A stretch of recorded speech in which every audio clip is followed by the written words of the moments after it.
ஒரு காலத்தில் பனி மின்னும் அழகான பனிக்காட்டில் அன்பான பெண்குவின்கள் மகிழ்ச்சியாக வாழ்ந்தார்கள். அந்த பனிக்காட்டில் ஒரு சின்ன பெண்குவின் இருந்தாள். அவள் பெயர் ரோசி பெண்குவின். சின்னவள்தான், ஆனா இதயம் ரொம்ப பெரியது. எல்லா பெண்குவின்களுக்கும் ரோசி பெண்குவின் ரொம்ப பிடிக்கும். ஏன்னா அவள் எப்போதும் அன்போடு பேசுவாள், உதவுவாள்.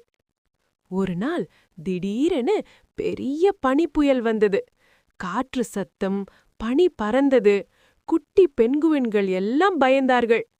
அப்போ ரோசி பெண்குவின் முன்னே வந்தாள்.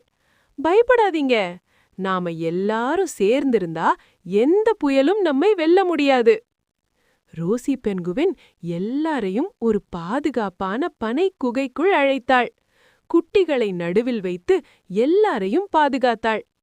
சிறிது நேரத்துக்குப் பிறகு புயல் நின்றது. சூரியன் சிரித்தது. எல்லாரும் பாதுகாப்பாக இருந்தார்கள். எல்லா பெண்குவின்களும் சந்தோஷமா கூச்சலிட்டார்கள். நீதான் எங்க ராணி, ரோசி பெண்குவின்.